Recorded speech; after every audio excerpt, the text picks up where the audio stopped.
24 digital ഫ്രെയിംസിൻ്റെ പുതിയൊരു എപ്പിസോഡിലേക്ക് എല്ലാവർക്കും സ്വാഗതം. ഇന്ന് നമ്മൾ നിൽക്കുന്നത് കോഴിക്കോട് ജില്ലയിലെ ആനിക്കാംപൊയിലിനടുത്തുള്ള മുത്തപ്പൻപുഴ എന്ന സ്ഥലത്താണ്. നമ്മൾ ഇന്ന് ഇവിടെ വന്നിരിക്കുന്നത് ഇവിടെയുള്ള ഒരു ക്ഷീര കർഷകനായ മാത്യു ചേട്ടനെ കാണാനാണ്. കുറച്ച് നാളുകളായി ക്ഷീര കർഷക മേഖല വളരെ തകർച്ചയിലേക്ക് പോയിക്കൊണ്ടിരിക്കുകയാണെന്നാണ് ക്ഷീര കർഷകരുടെ അഭിപ്രായം.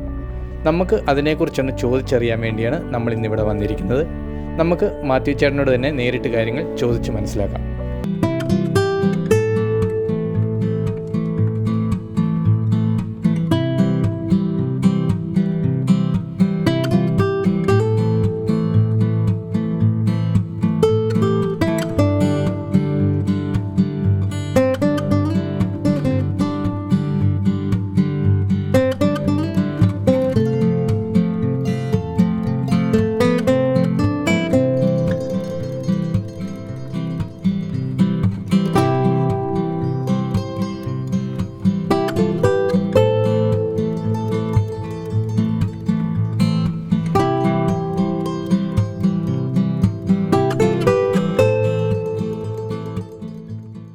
ചേട്ടാ നമസ്കാരം. ചേട്ടനൊന്ന് പരിചയപ്പെടുത്തിക്കുക ചേട്ടനെ. എൻ്റെ പേര് മാത്യു. ആനക്കാമ്പയിൽ മുത്തമ്പുഴ എന്ന് പറയുന്ന സ്ഥലത്ത് താമസിക്കുന്നു. വീട്ടുപേര് ചുരത്തൊട്ടി. ചേട്ടൻ എത്ര വർഷമായി ഈ ക്ഷീരമേഖലയിലേക്ക് ഇറങ്ങിയിട്ട്? ഒരു 10-20 വർഷമായിട്ട് ഇപ്പോൾ ഈ മേഖലയിലുണ്ട്. അതെ അല്ലേ. ഈ പശു വളർത്തലിൻ്റെ പിന്നെ രീതികൾ ഒന്ന് പറഞ്ഞു തരാമോ? രീതികൾ എന്ന് പറഞ്ഞു കഴിഞ്ഞാൽ പശുവിനെ വാങ്ങുന്നതിൽ തന്നെയാണ് മെയിനായിട്ടുള്ള കാര്യം ഇരിക്കുന്നത്. പശുവിനെ ഒരുവിധം നല്ല സൈസൊക്കെ നോക്കി വാങ്ങുക, അസുഖങ്ങളില്ലാത്തത് നോക്കി വാങ്ങുക. അതിൽ തന്നെ നമ്മൾ പകുതി രക്ഷപ്പെട്ടു. പിന്നെ അതുപോലെ തന്നെ സംരക്ഷണം എന്ന് പറഞ്ഞു കഴിഞ്ഞാൽ ശരിക്കും സമയങ്ങളിൽ കൃത്യമായിട്ട് സമയം തീറ്റ കൊടുക്കുക, കുളിപ്പിക്കുക, അങ്ങനത്തെ കാര്യങ്ങളൊക്കെ ഏകദേശം ഒരു ടൈം വെച്ച് തന്നെ ചെയ്താൽ മാത്രമേ ഇതൊക്കെ നമുക്ക് ഉദ്ദേശിക്കുന്ന ഒരു ഇത് കിട്ടുള്ളൂ. ഇവിടെ എത്ര ഇനം പശുക്കളുണ്ട്? നമുക്ക് ഈ HF ജേഴ്സി ക്രോസ് പശുക്കളായിരുന്നു എല്ലാം. ഇപ്പം നിങ്ങൾ എവിടുന്ന പശുവിനെ മേടിക്കുന്നത്? പശുവിനെ നമ്മൾ തമിഴ്നാട്ടിൽ നിന്ന് കൊണ്ടുവന്ന പശുക്കളുണ്ട്, ഈ നാട്ടിൽ നിന്ന് വാങ്ങിയ പശുക്കളുണ്ട്, പിന്നെ ഇവിടെ തന്നെ ഉണ്ടായ പശുക്കളുണ്ട്. ഉണ്ടല്ലേ. ശരിക്കും തമിഴ്നാട്ടിൽ നിന്നൊക്കെ കൊണ്ടുവരുന്ന പശുക്കൾക്ക് ഇവിടെ പിന്നെ തമിഴ്നാട്ടിൽ നിന്ന് വരുന്ന പശുക്കളിൽ തൈലേറിയ രോഗങ്ങൾ വരുന്നുണ്ട് ഉണ്ടല്ലേ. അതിപ്പോ അവിടെ നിന്ന് വന്ന് ഇവിടെയുള്ള പശുക്കൾക്ക് സാധാരണ ഇവിടെ ഉണ്ടാകുന്ന പശുക്കൾക്കും ഉണ്ട്. അതിനെന്താണ് ഒരു പ്രതിവിധി? പ്രതിവിധി എന്ന് പറയാനൊന്നുമില്ല. അതിന് പ്രതിരോധ കുത്തിവയ്പ്പുകളൊന്നും നിലവിൽ ഇപ്പൊ ഇല്ല.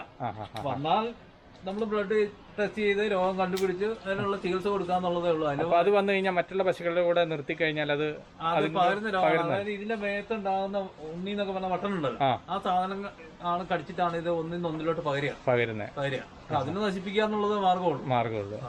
അതപ്പം ഇത് കൊണ്ടുവന്നു കഴിഞ്ഞാൽ വേറെ തൊഴുത്തിൽ കിട്ടും. വേറെ തൊഴുത്തിൽ കിട്ടുക, സൗകര്യമുള്ളൊരു വേറെ തൊഴുത്തിൽ കിട്ടുക. ഇല്ലെങ്കിൽ വരുമ്പോൾ അതിന്റെ മേത്തുണ്ടെങ്കിൽ അതിനെയൊക്കെ നശിപ്പിച്ച് കളയാം. അതെല്ലേ. അതൊക്കെയാ മാർഗമുള്ളൂ. ഇവിടെ ഇപ്പം എത്ര പശുക്കളെ കറക്കുന്നുണ്ട്? ഇവിടെ ഇതിനകത്ത് 8 പശുക്കളെ കറക്കുന്നുണ്ട്. അതിന് ഇപ്പം എത്ര ലിറ്റർ പാല് ഡെയിലി കൊടുക്കും? ഇപ്പൊ ഏകദേശം ഒരു 90-95 ലിറ്റർ നമ്മൾ സൊസൈറ്റി കൊടുക്കുന്നുണ്ട്. അതെ അല്ലേ. പിന്നെ ഇതിന് കൊടുക്കുന്ന മെയിനായിട്ട് കൊടുക്കുന്ന തീറ്റകൾ എന്തൊക്കെയാണ്? മെയിനായിട്ട് ഇപ്പൊ കൊടുത്തോണ്ടിരിക്കുന്ന KSന്റെ സുപ്രീം എന്ന് പറഞ്ഞ കാലിത്തീറ്റയും കടലപ്പിണ്ണാക്കും. ഇപ്പം ഈ കറവയും കാര്യങ്ങളൊക്കെ എപ്പോഴാണ്? കറവ നമ്മൾ രാവിലത്തെ കറവ ഏകദേശം 4 മണിക്ക് തൊഴുത്ത് ക്ലീൻ ചെയ്ത് പശുവിനെ കുളിപ്പിച്ച് ഒരു 5 മണിയോട് കൂടി കറവ തുടങ്ങും.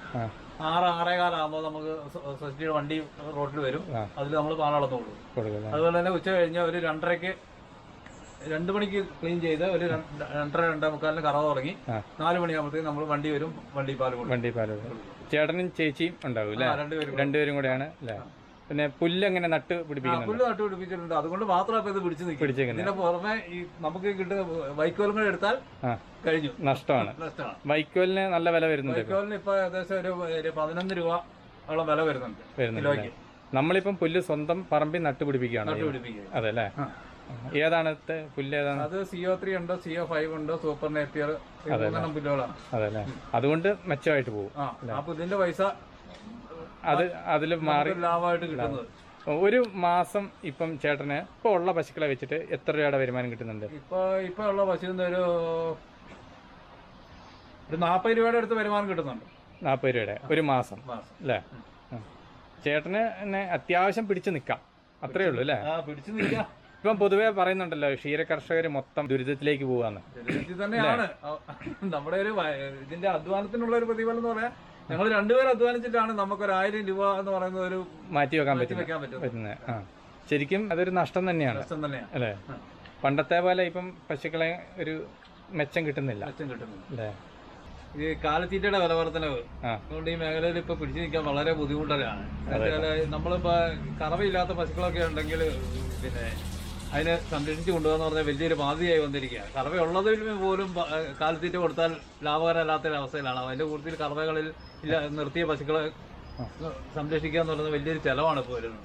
അതുകൊണ്ട് ലാഭകരമല്ല ഇപ്പൊ പശുവളത്തിൽ എന്ന് പറഞ്ഞ ഈ മേഖലയിൽ നിന്ന് എല്ലാവരും തന്നെ വിട്ടുപോയിക്കൊണ്ടിരിക്കുക. അതല്ലേ. ചേട്ടന് ഇത് തുടങ്ങിയിട്ട് എത്ര 10 വർഷമോ? ഞാൻ പറഞ്ഞിട്ട് 18-20 വർഷമായി. 18-20 വർഷമായി. ഈ മേഖലയിലേക്ക് വരാനുണ്ടായ ഒരു സാഹചര്യം എന്താ? ഈ മേഖല വരാന്ന് പറഞ്ഞാൽ നമ്മുടെ ഈ പ്രദേശത്ത് കൃഷിനാശം കവുങ്ങും തെങ്ങും നശിച്ചോട് കൂടിയിൽ പെട്ടെന്ന് ഒരു വരുമാനം എന്നുള്ള രീതിയിലാണ് നമ്മൾ ഈ പശുവളത്തിലേക്ക് വന്നത്. പക്ഷെ ആദ്യമേ ഒന്നും വലിയ കുഴപ്പങ്ങളില്ലാണ്ട് പോയിക്കൊണ്ടിരുന്നതാണ്. ഈ കാലിത്തീറ്റയുടെ അടിക്കടിയുള്ള വില വർധനവ് ഈ മേഖലയിൽ ഇപ്പൊ പിന്നെ ഒരു വരുമാനം കിട്ടുന്നില്ല. നമ്മുടെ അധ്വാനത്തിനുള്ള ഒരു പ്രതിഫലം നമുക്ക് കിട്ടാത്ത ഒരു അവസ്ഥയിലാക്കി അപ്പൊ പോകുന്നു. അതെ. ചേട്ടൻ എങ്ങനെ ഇപ്പം ലാഭകരമാണോ? ലാഭകരമാണെന്ന് വെച്ചാൽ ഞങ്ങൾ രണ്ടുപേരും അധ്വാനിച്ചിട്ട് നമുക്ക് 1000 രൂപ ഒരു ദിവസം ബാക്കിയാക്കാൻ കഴിയുന്നില്ല. രണ്ടുപേരുടെ അധ്വാനം കൂട്ടിയാൽ പോലും 1000 രൂപ എത്ര. ഇപ്പൊ 8-9 പശുക്കളുണ്ട്. അതിനകത്ത് ഇപ്പൊ 8 പശുക്കൾ കറക്കുന്നുണ്ട്. എന്നിട്ട് നമുക്ക് 1000 രൂപ കസ്തി ബാക്കി 2 പേരങ്ങൾ അധ്വാനം ഉണ്ടായിട്ട് പോലും 1000 രൂപ നമുക്ക് ബാക്കിയാക്കാൻ കഴിയാത്ത. ഇതിന് മുമ്പ് ഒരു വർഷം മുമ്പൊക്കെ എങ്ങനെയായിരുന്നു സ്ഥിതി? ഒരു വർഷം മുമ്പ് വലിയ കുഴപ്പമില്ലാണ്ട് പോയിക്കൊണ്ടിരുന്ന. നമ്മൾ ഇത്രയും പശുക്കളിൽ നമുക്കൊരു 15 ദിവസം കൂടുമ്പോൾ ഒരു 30,000 രൂപ നമുക്ക് തീറ്റ ചെലവ് കഴിച്ച് കിട്ടുന്നുണ്ടായിരുന്നു. ഇപ്പം ഇതിന് തീറ്റയ്ക്ക് വില കൂടിയതാണോ? തീറ്റയ്ക്ക് വില കൂടി. പിന്നെ മിനറൽ മിക്സർ, കാൽസ്യം ടോണിക്കുകൾ എല്ലാത്തിനും നല്ല വില വർധന വന്നിട്ടുണ്ട്. വെറ്റിനറി മരുന്നുകൾക്കെല്ലാം തന്നെ ഒരു 25-30% വില വർധന വന്നിട്ടുണ്ട്. ഇപ്പൊ നമുക്ക് പാലിന് 1 ലിറ്ററിന് എത്ര രൂപ വെച്ച്? 37 രൂപ 38 രൂപ ആവറേജ് കിട്ടുന്നുണ്ട്. ശരിക്കും നമുക്ക് എത്ര കിട്ടിയാലാണ് നമുക്ക് മുതലാവുക? ശരിക്കും ഇപ്പൊ കിട്ടുകയാണെങ്കിൽ 50 രൂപയെങ്കിലും പാലിന് വില കിട്ടിയാൽ മാത്രമേ ഈ മേഖലയിൽ പിടിച്ചു നിൽക്കാൻ പറ്റില്ല. ശരിക്കും പുറത്ത് മറ്റുള്ള സ്ഥാപനങ്ങളിലൊക്കെ കൊടുക്കുമ്പം അത് വീടുകളിലൊക്കെ കൊടുക്കുമ്പോൾ നമ്മൾ 50 രൂപയ്ക്കല്ലേ കൊടുക്കുന്നത്? ആ ഒരു വില സൊസൈറ്റിയിൽ നിന്ന് കിട്ടണം അല്ലേ? ഒരു അടിസ്ഥാന വില 50 രൂപ വന്നാൽ മാത്രമേ ക്ഷീരകർഷകർക്ക് പിടിച്ചു നിൽക്കാൻ പറ്റുള്ളൂ. ഇന്നിപ്പം ഇവിടെ നിങ്ങളുടെ ഈ സ്ഥലം കറക്റ്റ് എവിടെയാണ്? മുത്തപ്പുഴ ആനക്കാമ്പ റോഡിന് സെന്ററായിട്ട് വരും. നിങ്ങള് സൊസൈറ്റി എവിടെയാണ്? ആനക്കാമ്പ. അവിടെ എത്ര ക്ഷീര കർഷകരുണ്ട് ഇപ്പം? ഏകദേശം ഒരു 200-210 ആൾക്കാർ ഡെയിലി നമുക്ക് പാലളക്കുന്നുണ്ട് സൊസൈറ്റിയില്. അതില് ഒരു പകുതി ആൾക്കാർക്കും നഷ്ടത്തിലാണ്. എന്നുവെച്ചാൽ ബാങ്കിലേക്ക് പൈസ പോകാനില്ല പലർക്കും. ഇല്ല. കാലിത്തീറ്റയും വൈക്കോലും പൈസകൾ കഴിഞ്ഞ് കഴിയുമ്പോൾ ആർക്കും പൈസ കിട്ടാനില്ല. വെറുതെ ഒരു അധ്വാനം മാത്രമേ ഉള്ളൂ. അതെല്ലേ. ഇപ്പൊ ഇതിന് കൊടുക്കുന്ന തീറ്റകൾ എന്തൊക്കെയാണ്? ഇതിന് നമ്മൾ കൊടുക്കുന്നത് കേരള ബീഡ്സ്, KS അങ്ങനെയുള്ള കാലിത്തീറ്റകൾ, അതുപോലെ തന്നെ കടല പിണ്ണാക്ക്, ചോളത്തിന്റെ തവിട്, അതൊക്കെയാണ് നമ്മൾ കൊടുക്കുന്നത്. നമുക്ക് തീറ്റകൾക്ക് സബ്സിഡി കിട്ടുന്നുണ്ടല്ലോ. തീറ്റകൾക്ക് കാലിത്തീറ്റയ്ക്ക് ഒന്നും സബ്സിഡി കിട്ടുന്നില്ല. ഇപ്പം കിട്ടുന്നില്ല. ആദ്യം ഉണ്ടായിരുന്നില്ലേ സബ്സിഡി എന്ന് പറഞ്ഞു കഴിഞ്ഞാൽ? ആദ്യമേ ഉണ്ടായിരുന്നു. ത്രിതല പഞ്ചായത്തൊക്കെ വെക്കുന്ന ഫണ്ട് അനുസരിച്ചിരിക്കും. അതല്ലേ. അതുപോലെ തന്നെ ഈ പഞ്ചായത്തൊക്കെ സബ്സിഡി പാലിന് കൊടുക്കുന്നുണ്ടോ? പക്ഷെ അതൊക്കെ ഒരു ലിമിറ്റ് ഉണ്ട്. ഒരാൾക്ക് പരമാവധി 40,000 രൂപ കിട്ടുള്ളൂ. അപ്പൊ നമുക്കിപ്പോ ഇത്രയും പശുവിന് 100 ലിറ്റർ പാൽ വളർക്കുന്ന ഒരാളെ സംബന്ധിച്ച് 1 ലിറ്ററിന് 3 രൂപയാണ് അവർ കൊടുക്കുന്നത്. അപ്പൊ അതായത് 14 ലിറ്റർ പാൽ കഴിഞ്ഞാൽ 10-12 ലിറ്റർ പാൽ വളർന്നു കഴിയുമ്പോഴത്തേക്കും അത് കഴിഞ്ഞു. അവർക്ക് പിന്നെ ഇല്ല. ലിമിറ്റ് ഉണ്ട്. ഇനിയിപ്പം ഇതിൽ നിന്ന് പിടിച്ച് കരകയറാനായിട്ട് എന്താണ് ഒരു മാർഗം? കരകയറാൻ ഒന്നെങ്കിൽ കാലിത്തീറ്റയ്ക്ക് സബ്സിഡി അനുവദിക്കണം. അതുപോലെ തന്നെ ഈ കറവ പറ്റിയ പശുക്കൾക്ക് സംരക്ഷിക്കാൻ വേണ്ടി എന്തെങ്കിലും ഒരു പ്രത്യേക പദ്ധതി സബ്സിഡി നിരക്ക് കാലിത്തീറ്റ വരികയോ അങ്ങനെ എന്തെങ്കിലും ഒരു പദ്ധതി ഉണ്ടെങ്കിൽ മാത്രമേ ഇത് അതുകൊണ്ട് എന്നാ വെച്ചാൽ ചെറിയ പാലുള്ള പശുക്കളെ മുഴുവൻ അറക്കാൻ കൊടുക്കുക ആൾക്കാർ. എന്നാ വെച്ചാൽ അത് ലാഭകരമല്ല. 5 ലിറ്റർ 6 ലിറ്റർ പാല് കിട്ടുന്ന പശുവിനെ വൈക്കോലും കാലിത്തീറ്റയും കൊടുത്ത് അതിനെ സംരക്ഷിക്കാനുള്ള ബുദ്ധിമുട്ട് കൊണ്ട് ആൾക്കാർ അതിനെ വിറ്റൊഴിവാക്കുക. ക്ഷീര കർഷകർക്ക് ഒരു മെച്ചമാവണമെങ്കിൽ എന്താണ് പ്രതിവിധി? അതായത് ഇപ്പോൾ നമുക്ക് ത്രിതല പഞ്ചായത്ത് വഴി കിട്ടുന്ന സബ്സിഡി, അതായത് അളക്കുന്ന മുഴുവൻ പാലിനും വർഷത്തിൽ അളക്കുന്ന മുഴുവൻ പാലിനും കിട്ടുകയാണെങ്കിൽ നമുക്കതൊരു വരുമാനമായിട്ട് കിട്ടും. ഇപ്പോൾ നിലവിൽ നമ്മളിപ്പോൾ അളക്കുന്ന 6 മാസം പാലിന് പോലും കിട്ടുന്നില്ല. അതായത് 40,000 രൂപ ലിമിറ്റ് ചെയ്തിരിക്കുന്നതുകൊണ്ട് അത്രയാകുമ്പോഴത്തേക്കും കഴിഞ്ഞു. അതേസമയം നമ്മൾ വർഷത്തിൽ നമ്മളൊരു 30,000 ലിറ്ററോ 40,000 ലിറ്ററോ പാൽ അളക്കുന്നതിന് മുഴുവൻ കിട്ടുവാണെങ്കിൽ നമുക്കൊരു 1.25 ലക്ഷം രൂപ നമുക്കതൊരു വരുമാനമായിട്ട് കിട്ടുന്നുണ്ട്. അത് കിട്ടുകയാണെങ്കിൽ ഒരു കുറച്ച് മെച്ചമുണ്ട്. അതെ അല്ലേ. എല്ലാ ക്ഷീര കർഷകർക്കും അങ്ങനെ കിട്ടണമെന്നാണ് അല്ലേ? അതുപോലെ തന്നെ തൊഴിലുറപ്പ് പദ്ധതിയായിട്ട് ബന്ധപ്പെട്ട് എന്തെങ്കിലും ഒരു പദ്ധതിയിൽ ഉൾപ്പെടുത്തിക്കൊണ്ട് ഒരു വരുമാനം കിട്ടുകയാണെങ്കിലും നമുക്ക് പിടിച്ചു നിൽക്കാൻ പറ്റും. ഇനി പുതിയതായിട്ട് വരുന്ന ക്ഷീര കർഷകരോട് ചേട്ടൻ എന്താ പറയാനുള്ളത്? അത് തുടങ്ങാൻ ആഗ്രഹിക്കുന്നവരുണ്ടാവുമല്ലോ, അവരോട് എന്താണ് പറയാനുള്ളത്? തുടങ്ങാൻ ആഗ്രഹിക്കുന്നവരോട് പലരും ഇങ്ങനെ ഞങ്ങളിങ്ങനെ തുടങ്ങുന്നുണ്ട് എന്ന് വന്ന് കാണട്ടെ, എന്താ സ്ഥിതി, കാര്യങ്ങൾ എങ്ങനെയുണ്ടെന്നൊക്കെ ചോദിച്ച് പലരും വിളിക്കാറുണ്ട്. പക്ഷേ ഈ പലരും ഇന്ന് അവിടെ അവസ്ഥ പറഞ്ഞു കഴിയുമ്പോൾ പലരും ഇതിനകത്ത് പുറകോട്ട് പോവുക ചെയ്യുന്നത്, പിന്തിരിയാണ്. എന്ന് വെച്ചാൽ ഇത് നമ്മൾ ആൾക്കാര് യൂട്യൂബ് വീഡിയോകൾ അതൊക്കെ കണ്ടിട്ടാണ് പലരും ഭയങ്കര ലാഭത്തിലാണെന്ന് വിചാരിച്ചാണ് തുടങ്ങാൻ നിൽക്കുന്നത്. നമുക്ക് ഇവിടെ നമ്മുടെ അടുത്ത് തന്നെ പലരും വന്ന്, അതായത് വിദേശത്തൊക്കെ പണി ഇല്ലാണ്ട് വന്ന് പലരും തുടങ്ങിയവരുണ്ട്. അവരൊക്കെ 2 മാസം 3 മാസം ആയപ്പോഴത്തേക്ക് നിർത്തി പോവുകയായിരുന്നു.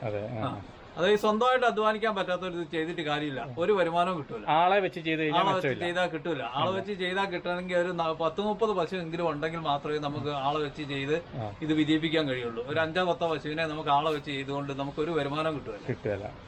ശരിക്കും നമുക്കൊരു കൊച്ചു കുടുംബത്തിന് അത്യാവശ്യം കുഴപ്പമില്ലാതെ കഴിഞ്ഞു പോകണമെങ്കിൽ നമുക്ക് എത്ര പശു വേണം? ഒരു 5 പശുവൊക്കെ വളർത്താൻ മാത്രമേ, അത് സ്വന്തം ചെയ്യുകയാണെങ്കിൽ മാത്രമേ നമുക്കൊരു നമ്മുടെ നിത്യ ചെലവ് കഴിയാനുള്ള പൈസ എങ്കിലും കിട്ടുള്ളൂ. സ്വന്തമായിട്ട് പുല്ല് നട്ടുപിടിപ്പിച്ച് സ്വന്തം പിന്നെ കറവയും പരിപാടി എല്ലാം സ്വന്തമായിട്ട് ചെയ്യുകയാണെങ്കിൽ ഒരു 5-6 പശു ഉണ്ടെങ്കിൽ നമ്മുടെ ചെലവ് കഴിഞ്ഞു.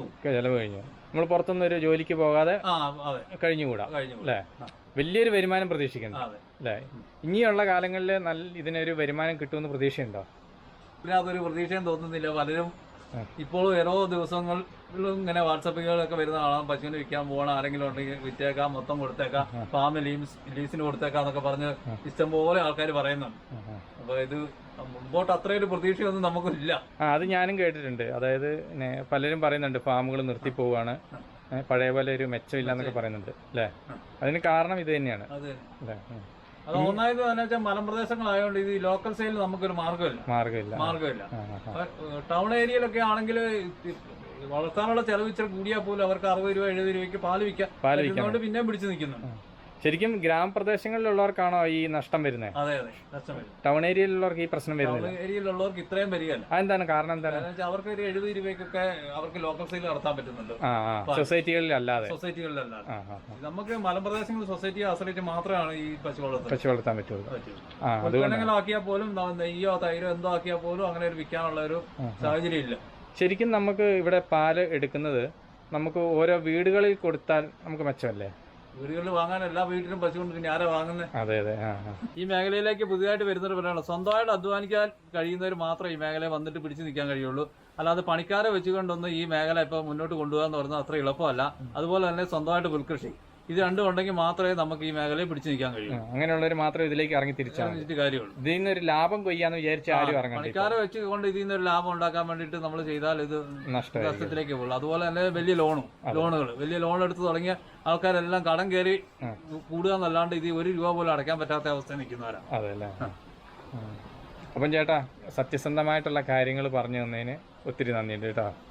നിങ്ങൾക്കെല്ലാവർക്കും ഈ വീഡിയോ ഇഷ്ടമായെന്ന് വിശ്വസിക്കുന്നു. ഇഷ്ടമായെങ്കിൽ ഞങ്ങളുടെ ചാനൽ സബ്സ്ക്രൈബ് ചെയ്യുക, ലൈക്ക് ചെയ്യുക, കമൻറ്റ് ചെയ്യുക. മറ്റുള്ളവരുടെ അറിവിലേക്കായി ഷെയർ ചെയ്യാനും മടിക്കരുത്. ഇനിയും നല്ലൊരു വീഡിയോയുമായി വീണ്ടും വരുന്നതുവരെ എല്ലാവർക്കും നന്ദി.